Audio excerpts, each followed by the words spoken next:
into one base SK Terran. You can afford like 4 Raxes and 1 starport worth of vessels on this one base, and with the 2 gases you can actually even afford a tank push with the vessels with just slightly less marines, so like 3 racks instead of 4. But a drone scout does get in here and identify that, hang on a minute, this is actually going to be a tech play from you. He spots that factory with the drone, so he knows roughly what he's up against. This could be a 2-port Wraith, 1-1-1, fast drop in the main. There's still a lot of options available to Sharp, so Hero will have to do due diligence in preparing for all of those and going for a bit of a cookie cutter style. You can make, you know, a Hydra Den with at least a few Hydras to initially defend the first Wraith, and make more if you need more. Even get that Borrower upgrade to protect your drones and what have you. So there's lots of options available to Hero to shut down the variety of play that will be coming his way. But with the 2 gases in the main for Sharp, it's so hard to know exactly what it's going to be. Really key that Hero deals with this SCV as quickly as he can. I don't want the Terran player to know exactly what you're up to at all points. Keep the threat of like an all-in alive.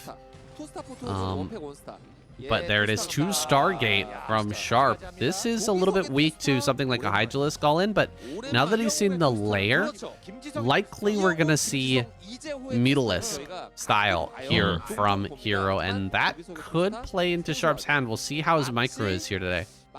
I mean, knowing the proclivity of Sharp's wheelhouse, you'd have to assume that Hero would go for a safety den. I mean, he knows that, you know, speed vultures are an option, vulture drop is an option for someone like Sharp. He loves to utilize vultures, and having some Hydras to help deal with the timing of those Wraiths would also pay dividends. So I'll be a little bit shocked if Hero is just going to make the Spire and no safety den. It's a little bit madman from Hero. And he used to be known as Mr. Consistent, even Flash calls him that, but lately has been in a bit of a slump like you were saying, and I'm a little bit worried for him, because just going straight up Spire versus a 2-port Wraith, sometimes it works out, but sometimes you absolutely get out microed and maneuvered by the Terran player, especially if he doesn't get for that Borrower upgrade.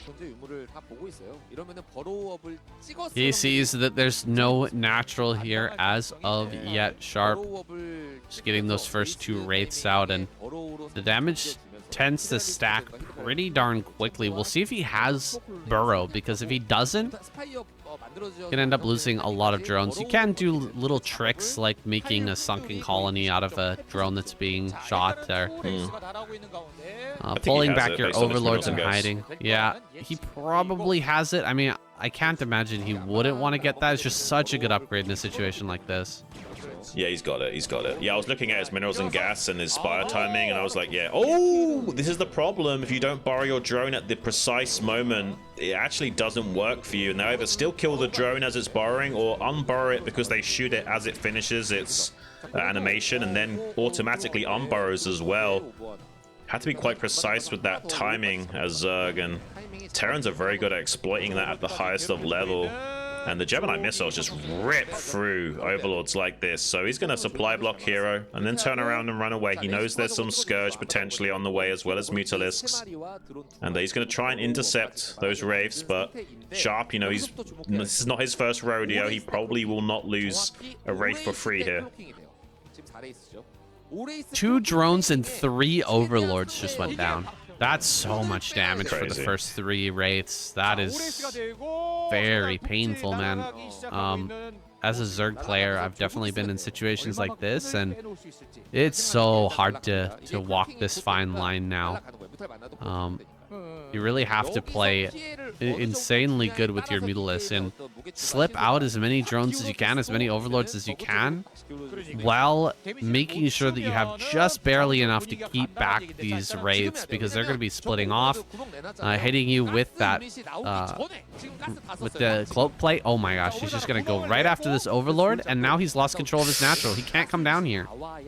He supply blocks. This is rough, man. Like, I don't know if Hero can turn this around. Assuming perfect micro from Sharp, of course, it's certainly possible that he could make a mistake and Hero can turn this around, but This is really panning out to be a Sharp favorited game. The reality is that these are paper planes, but they are better versions of Mutalisks. They have longer range, and they're also very agile. And with the cloak upgrade, you even got another advantage to work with, because the Overlords are not as fast as the Wraiths are, so it's hard to keep track of those Wraiths as they're running away with the Overlord.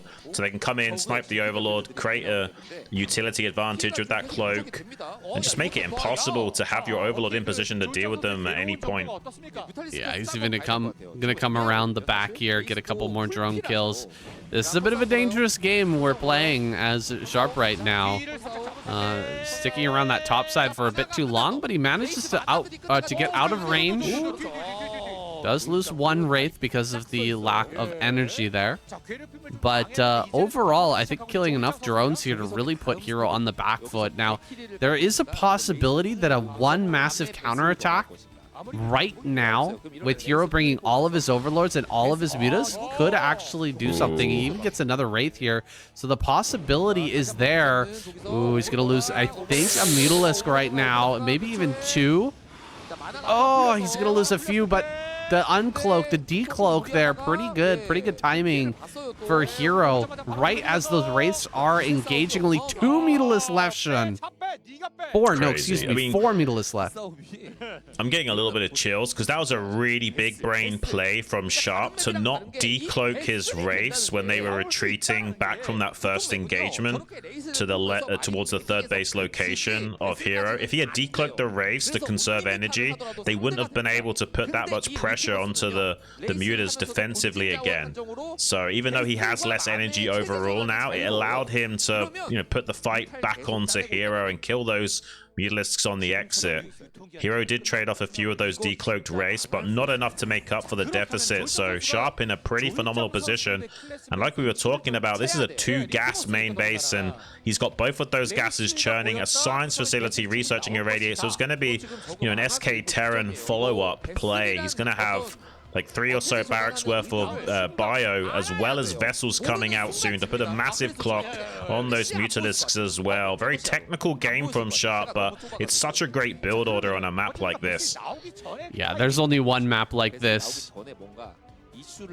This is such a unique two-player map that we have in Litmus, and immediately when I saw players start to utilize this style of play, I can't remember who it was who was the first one in KCM to pull it out, but it just showed itself to be so powerful. This is how Terrans used to play, of course, with one gas way back in the day, but when you've got that extra gas geyser, you can fall back on that really old style, and it can be so effective.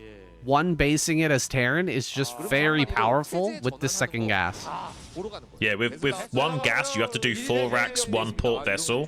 But with 2 gas, you can go 3 racks, 1 port vessel, and have a factory churning out tanks for a tank push. It's so crazy what you can do on one base as Terran on this map, and Sharp is showcasing that here today.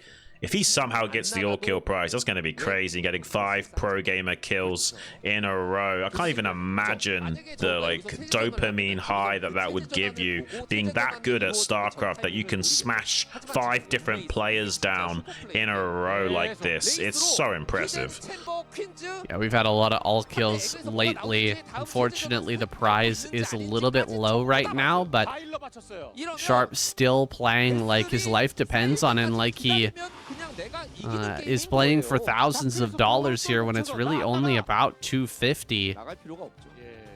Plus the, of course, prize from winning the KCM. That is always on the table, and I'm sure there's a bonus as well. I can't really read what it says in Korean, but every week the organizers or the sponsors offer up like an extra little bonus there for the all-kill prize.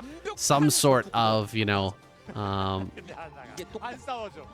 piece of merchandise, or, you know, like a spa day or something like that. I'm not really sure what it is, but definitely Sharp wants a piece of that. He wants some of that. Is he going to be able to push out here with enough irradiate to take on this huge force of mutas? that Hero has put together. That's a lot of Scourge. If it connects perfectly, it could go really well here for Hero. Diving on top of all this right now. He's going to kill 2 of those vessels. All 3 of the vessels go down here, Shun. So much damage from those Scourge, but a lot of Irradiate damage as well. And Sharp's pushing forward. 1-1 there for that fight from Hero. Yeah, I mean, that was pretty impressive from Hero. He's taking a lot of the wind out of the sails, but he hasn't yet done all of the work necessary to win the game. Obviously, he can still push across the map with this Bioforce and get some tanks behind it as well to put a massive clock on Hero still, but for the time being, he has weathered the storm. There is now another vessel with another Irradiate. He needs to quickly split those moves off. He does a pretty good job of getting that Irradiated Mutalisk out of the pack and avoid them being too heavily bruised here. Still hasn't done enough heavy lifting to get himself out of the woods, but he's given himself a fighting chance at least. Sharp starting to make his way downtown with that SK Terran style. Another Irradiate comes down. The splitting's not quite as good this time, but good enough to still maintain some hopes in this game. I don't see any tanks out actually, so it seems like he wants to do this with just SK Terran alone. He was thinking about making tanks and is elected not to do so. He's going to expand instead and try and get another way of winning this game under his belt. He doesn't have to kill Hero anymore. He could just expand and turn this into a bit more of a traditional style, but this is problematic for Hero if he's allowed to get away with this. Because, I mean, he could have just made tanks and tried to go for a win condition right now, but now he's basically saying, you got to do something to me. You can't just allow me to take this expansion. He knows that. That's why he's trying to come in here and kill that SCV, building the CC over and over again. But as a result, he's taking a lot of damage onto those Mutalisks.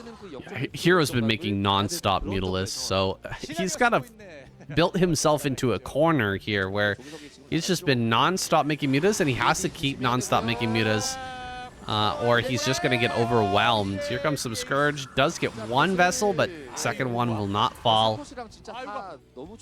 Good Irradiate here to push all of these Mutalisks back. Hero, does he have any other sort of tech coming right now? Because if it's just still making mutas and adding on upgrades, it's going to be very hard to take a fight against this many Irradiates. Yeah, it doesn't scale well against Terrans, so unless you're completely overrunning them. Just so you know, I did a quick on that all-kill prize. It's a Dr. Yoon Beautiful Clinic treatment voucher.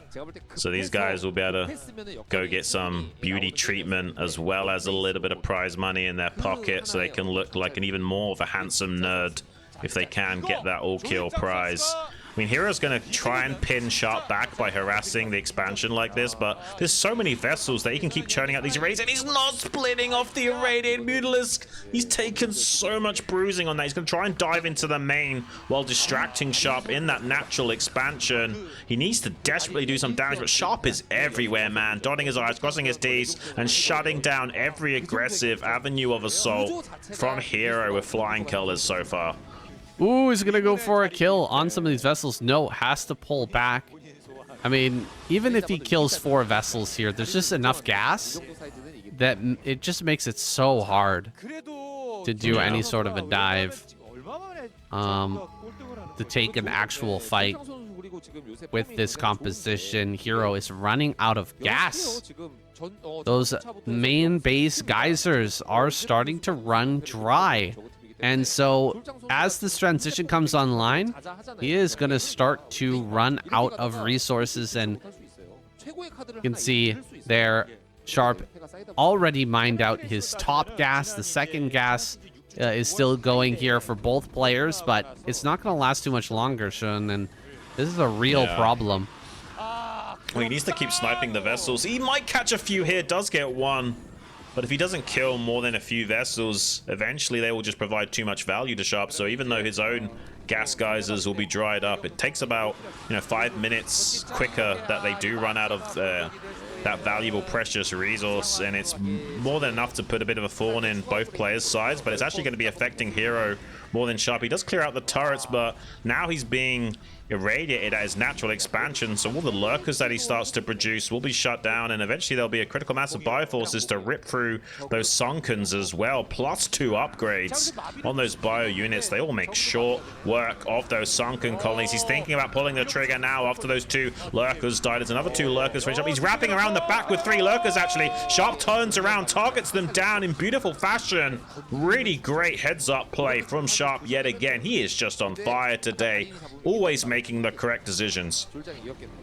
Yeah, that was a little bit maybe too close there from Hero. He really wanted to get right up next to the Marines, but only needed to get behind them and get that burrow down. The target fire too good, and Sharp avoids disaster. If he had wiped that whole army, there's a pretty good chance that Hero could actually bring this back, but as the army gets brought together now with tanks as well, I don't see exactly how you end up breaking this. It's going to be a little bit too much firepower, and the Marines are just not going to allow a bunch of lurkers to run up here and get good value. Running around the backside here with some, oh my gosh, so much irradiate damage. I think Sharp's got this game. He's closing in on the win now, Sean. Yeah, there's just too many vessels. 6 vessels churning out irradiates like this is so hard for Zerg to deal with. Hero taps out. G is called. And it's gonna be Sharp picking up that all-kill prize, as well as Dr. Yoon's beautiful clinic treatment voucher. What a happy day for him. Bisu takes the stage angry. He wasn't able to get that beauty voucher for himself or for his girlfriend. Still has an opportunity though. Could reverse all kill here. There's 3 Terran players left in this lineup. Sharp just the first. He's definitely scary, but Bisu is a monster himself. Might be able to run it back here for the Protoss squad. Yeah, it's definitely a way of keeping your significant other happy with your choice of hobby and profession. If you're able to win spa treatments for her with your wins, I mean, they're going to be a little bit more chill about you putting in the practice hours, I imagine, Sam. Yeah, it makes sense. But then, of course, they go and do it once. I mean, one time going to the beauty salon is not going to fix any issues that you have, and they're going to end up getting addicted. You know, they have to go to the beauty salon, you know, have to go to Dr. Yoon every week. That's going to end up eating out your pocketbook. It's just going to be empty. All your winnings, all your prize winnings are going to end up going to that. I don't even know if Bisu has a girlfriend. Does Bisu have a girlfriend? I know he's not married, right? He's probably got 6, you know? He's got 6 girlfriends. I expect nothing less. Well, regardless, Bisu, his arm candy might be interested in getting a bit of that facial treatment. We'll see if he's going to be able to take this home. Starting out with a Nexus first and going up against a pretty quick command center here from Sharp. Yeah, it's a bunker expand from Sharp, but 12 Nexus does technically come out ahead of that. It obviously gives you more fighting chances, Terran, but also limits your options in countering the Nexus first. So it's one of the better options for Sharp, but it does put Bisu in a pretty comfortable position. Economically speaking, he won't even have to be that safe. He's made 2 gateways just in case there will be a fast, 11 gas or something from Shark to put the pressure on. The Dragoons would barely be coming down the ramp as the Vulture's already in the natural hitting your probes, so he has that option of being safe, but if he identifies this as a bunker expand quickly enough, he won't have to cut probes. So Bisu did do the safe version here with double gateway. So it's not as much of an advantage that he had Nexus first over bunker expand. I think that both players on pretty even footing at this point, as they both accelerate here into the next stages of the game. Sharp getting his factories online, and Bisu starting to come out here with his Dragoons to potentially put on some pressure.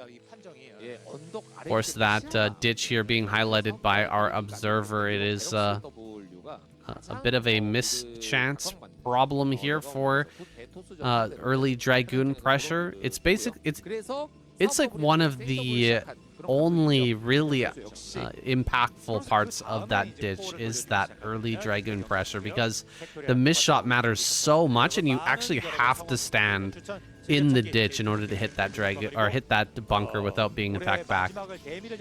Yeah, and you need something to still see the bunker as well. So it's just a lot harder to force a repair bill out from Terran as a result.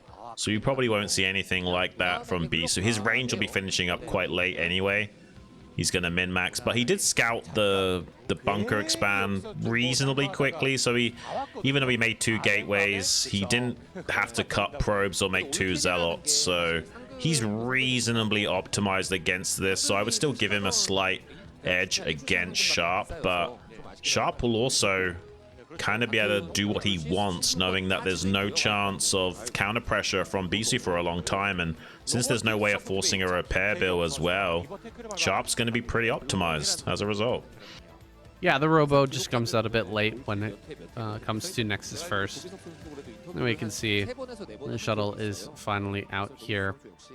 Sharp going to be getting prepared just in time for this potential harassment play from Bisu. Scan doesn't see the robotics support bay or the Reaver that's going to be popping out here in a moment. Nexus, can he get the Nexus down? Oh, this is very good for Sharp. He's actually going to find that probe. He's going to find the probe and get rid of it. And oh, he gets the mine connection as well. Really good. I think there was a miss shot there from Bisu.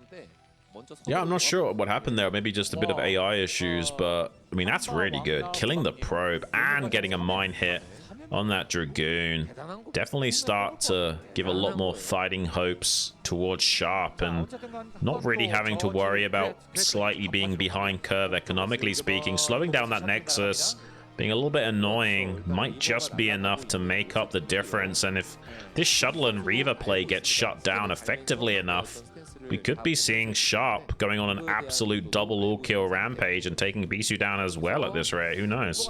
It's definitely a possibility as Sharp sets up his base back at home. He doesn't have the eBay here just yet. And actually, his natural's looking pretty wide open. Can he fit through this mineral line in time with the tanks and the Goliaths? Looks like he's just barely there at the precise moment as Bisu comes in.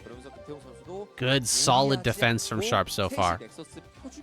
Yeah, it's such a long way to rotate around as well. That floating barracks helping out a lot. Now he's going to come back into the main base. He's got one defensive turret on the bottom end. Forces the shuttle to come through the midpoint, but that's more than adequate for Sharp. He can quickly rotate his army from that natural to the main and thwart that.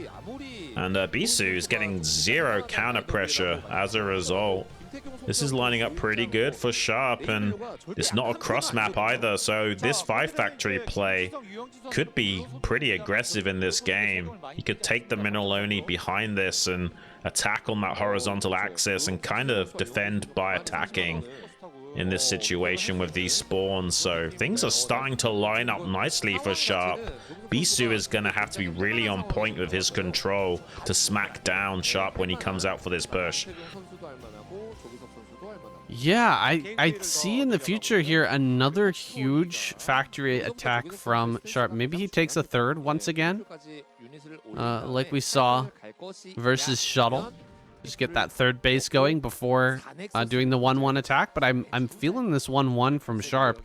I think it's been pretty strong in the meta lately, and Sharp's definitely leaning on that a little bit, and it's working out well for him. Gonna avoid disaster here as the Reaver gets pushed back. Pretty stacked up with those tanks, but is going to spread things out now and try to take this bridge. Well, I think StarCraft players in general have started to value momentum and tempo a lot more, generally speaking, so they're less likely to just sit back and tech. They realize they need to be more proactive. Oh, this shuttle completely exposed, gets whittled down to 47 HP, gets some damage on the... Oh, the Reavers are now completely stranded. He has to engage with the Dragoons and Zealots on the ground. Reaver's still gonna be taken out by the Arclight Shock Cannon, and Sharp is making short work of Bisu's army. Now with the Reavers completely taken out, he can just go on the offensive without any slowdown available for Bisu. He has to try and delay for leg enhancements to kick in so a stream of Zealots can save the day, but it's going to be a little bit of time before that speed upgrade for his Zealots actually comes online.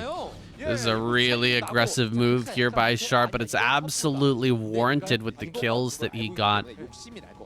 Picking off that Reaver and just removing that threat means that this +1 army is going to be really strong. This +1 timing potential here for Sharp, really, really powerful. He drops back and takes his third base, but that doesn't mean he's not coming. He's going to go around the side here, get some mines down, try to threaten the counterattack. But this army is growing in size rapidly, and despite having a third base, I think we're going to see even more factories and a more committed attack from Sharp. Yeah, I mean, Bisu did shave off a few vultures for free there, so it makes Sharp a little bit hesitant to pull the trigger on that just yet. He doesn't quite have enough of a screening force until just now, but he might be hesitant to pull the trigger on that. He's been delayed ever so slightly, that maybe he's feeling like, okay, I can just sit back with this mineral only and churn up a bigger army here. So maybe Bisu will still be able to get fully online with all of his gateway count and, you know, go for a gateway man style with shuttles and storm and have a much stronger opportunity to shut down the advances of Sharp. He has got those 6 factories still churning away. Might be waiting for a lot later of an attack timing though. Sometimes in these positions you'll wait until you're like 170, 180 supply as Terran before you start to run it down. Yeah, he may want to add another 3 factories in that main base. Get up to about 9 factories and wait for that +1 armor upgrade as well. It seems like there's many upgrades here for Bisu. I believe he's got +1 attack, but that 1-1 is going to be finishing up here pretty soon. Bisu stretching out towards top right. Might be trying to begin to take that quadrant here in the top right, but Sharp may use the opportunity of army out of position to start to push out. 153 supply right now is pretty solid. A potential drop make its way over here from Bisu, but there's plenty in position to stop this, and looks like he spotted it with the mines as well, so that shuttle is well prepared for. Yeah, there's not much hope of that doing anything, unfortunately, for Bisu. He just needs to cut the map in half, take this other quadrant in the top right, set up another rally point. Oh, the shuttle, Saiyan! Oh my gosh, that's so effective for Sharp. Killing that shuttle for free there is absolutely bonkers insanity.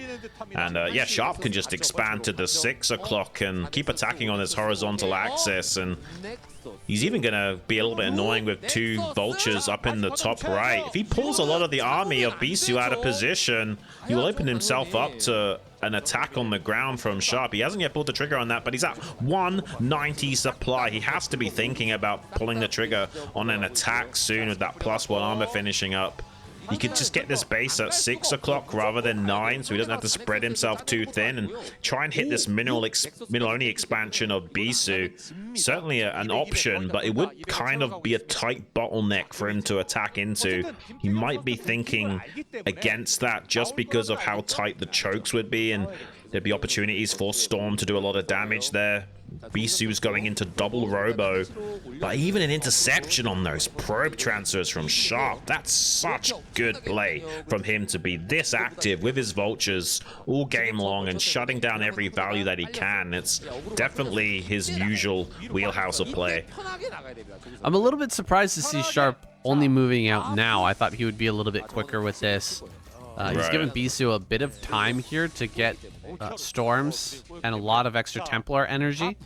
So we'll see how this fight goes. He's banked up 2,000 minerals beyond his max out point. So he's definitely been maxed for a while. And we're going to see this fight now. Lots of zealots coming forward, diving on top of this front line. Storms getting thrown down here as well. Pretty good target fire from the Goliaths, but now he's kind of lacking on that, not targeting down the remainder of those shuttles, and the Storms are going very, very well. So much damage here.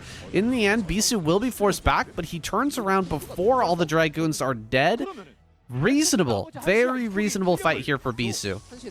Yeah, he's made so many gateways. Look how many gateways he made in that top right quadrant as well. He can remax a lot faster than Sharp can. Sharp definitely looking to expand vertically instead of horizontally here.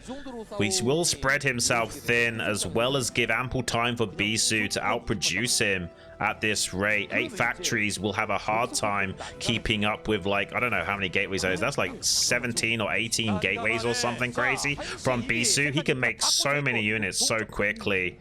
He did kill a few of the probes on the transfer, so maybe Bisu hasn't got as monstrous as an economy as he could have, but it's still ample enough. One more factory finally being added to go up to a count of 9.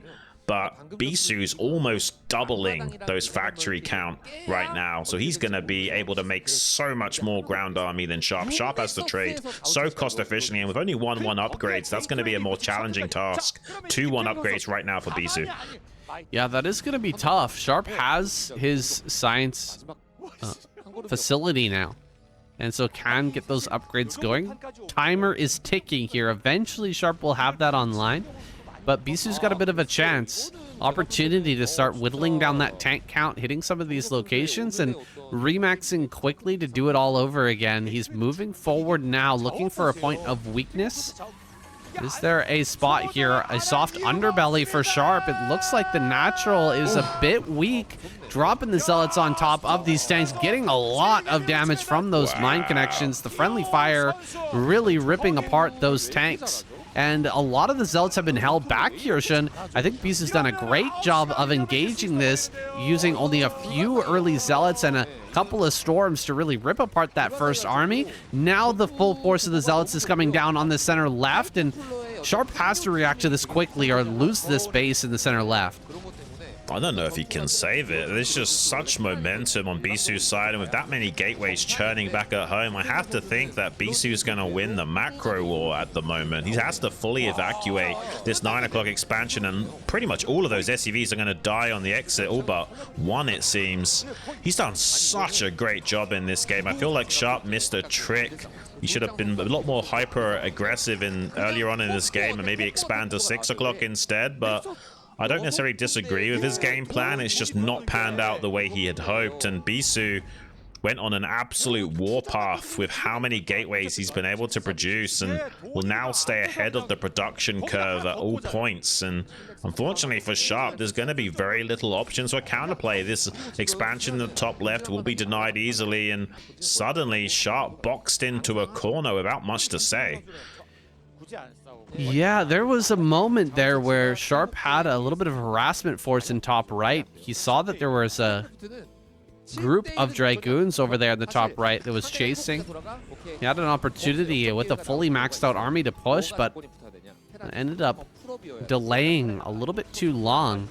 And push ends up getting shut down. Now Bisu, with the counter, has secured himself a very good position after killing that center left. Sharp gonna try to retake that, and his upgrades are slowly coming online. They're starting to kick in a little bit. 161 supply is respectable here against the 200, but it's barely gonna be enough to hold on. If he can stop this army, maybe there's still a shot here for Sharp, but this is going to be a tough hold.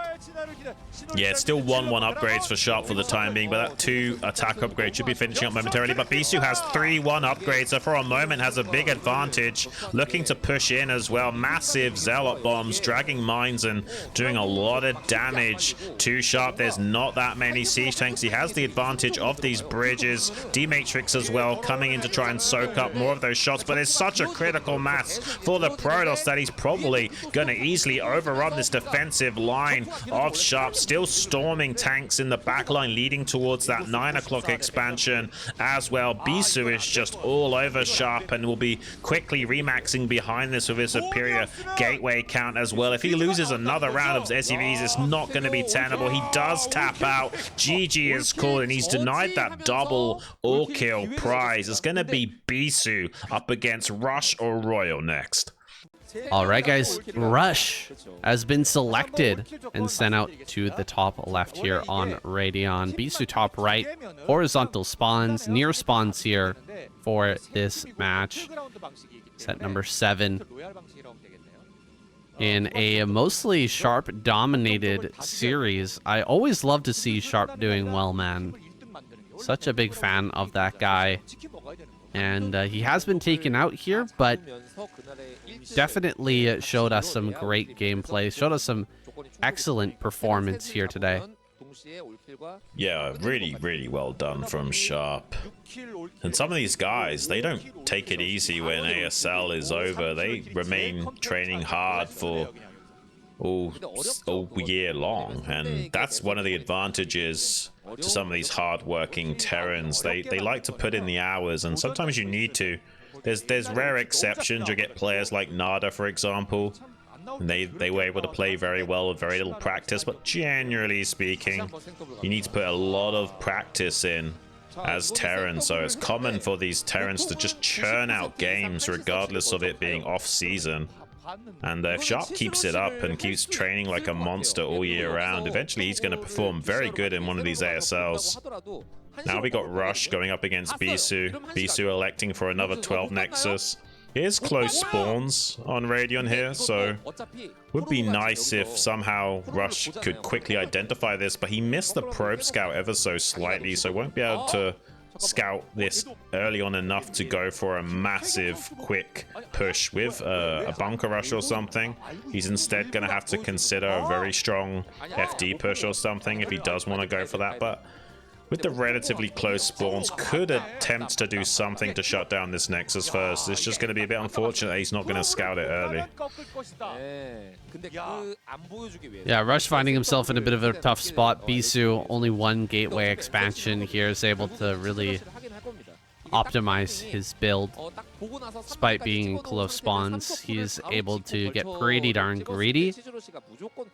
Just going to be throwing down his second gateway now after the cybernetic scores, so you can see what he's been able to get away with here is pretty serious. Rush in a very deep deficit. And guys, before we get into the meat and potatoes of this game, just want to mention and shout out to the Patreon supporters of the Saiyan Shun Duocast Patreon page. We really appreciate your support, and I know a lot of you guys have joined in due to the ASL. I hope you guys are watching the KCM now, and we've converted you, and you're going to be here to stay because this is an awesome tournament, and it's just been a lot of fun to cast. Here comes the SCV Shun. He's actually going to try and pull this off a bit late. Try to get this bunker rush going, but with this wall in the front, what are the chances here that Rush can break the Nexus? It's possible, but it's pretty challenging still. I mean, Bisu did play a bit more of a greedier opening, so maybe there's still hope for Rush making this work. Dragoon's starting to come down the ramp now. He gets a bunker on the way. It will be tricky for Bisu to actually stop this bunker going up. He's going to try and get a few of the Marine kills. Gets one at least, but with good SCV blocking, there's a way of making this work still here for Rush. The problem is that the pylons will soak up a lot of damage from those Marines in the bunker, and he will kill another Marine. And another, so only 2 Marines in that bunker. Beast doing a really good job, but he does catch one of the Dragoons. Gets it so close to dying. He just needs to finish it off with a little bit of tickle. 1 HP finally goes down to the Vulture Fragmentation Grenade. And maybe this can still work for Rush, but he hasn't got a lot of DPS in these bunkers, and as I said, they will target the pylons first. So Bisu's got plenty of time to restabilize and try and take this back and save the Nexus. Those are some very good surrounds with the SCVs there. They're getting a lot of DPS going on those Dragoons. Pretty nice snipes on the Marines overall, but He's lost a lot of probes trying to hold this, and his range is just not going to be done in time, it seems. That Nexus is getting lower and lower, and range is still not finished here. Bisu going to pull the probes and try to kill the bunker. Wow. This is going to be wild. It's a do or die moment here for Bisu as he dives forward on top of everything, going after the SCVs here, trying to target them down with the probes. He's going after those SCVs in the back line. Probes trying to get this around on top of them, focusing down the bunker, but I think that there's just a little bit too much DPS. All the Dragoons are going to fall, and there's mines here as well now to shut this down completely. Oh, and the mine connects on the Dragoon. Bisu, GG's. What a fantastic rush from Rush. A well-deserved win from him. Prevents a reverse all-kill situation from Bisu shutting down all the Terran players, and puts some much-needed points on the board for the Terran race and keep their hopes alive and flourishing for the rest of this season going forward, Sam. Nice to see that result there. Terran taking it home, putting a little bit more weight behind the words of Snow after that ASL championship. This is still a very balanced game, and we're going to be seeing a tight KCM, it seems, here, at least at the start of this season. Yeah. Terran getting that win off the back of Sharp. Still gotta feel very good for Rush. It sucks to have the last scout against a Nexus first and then end up pulling SCVs and trying to bust that bunker. It's tough. It's really tough when the Dragoons are already out as the bunker rush is incoming. That's a tough win to try and make happen, but he does manage to get that win. He does manage to break that Nexus. A bit of a relief for Terran players all around the world. Yeah, really well done from him. The micro was impeccable. The SCV positioning and able to catch one of those Dragoons and soften it up enough for the Vulture to get a kill on it. Really clutch from him. And even though we only got 2 Marines in that bunker initially, still was able to go all the way. And the pylons were soaking up a lot of the damage. So Bisu did have an out. He could have technically busted that open and still won. But Rush is just such a godlike gamer. We can't ever count him out of those situations. He's got so much experience, and he's honestly one of the better Terrans in the world. Probably number 3 in the world at least. So don't expect anything less from him. And it's great that Terran have taken the lead in the pack of free races here to kick off the first few weeks of the KCM. You need to keep everyone's hopes alive, so they keep trying hard during these like mid-season weeks.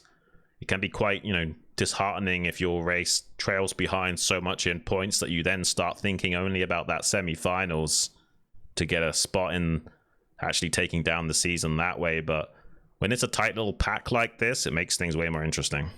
Definitely does. And Terran here, I'm hoping that we get to see Barracks come out as well. All these great players are going to probably make an appearance in the next couple of weeks, guys. So look forward to that. Soma, Snow, Barracks going to be coming out. Probably Best as well, though I think we saw him last week also. Can't be sure about that. Anyways, guys, we're going to end here. There's your point ranking, and we'll see you guys in the next week of KCM. Thanks, guys.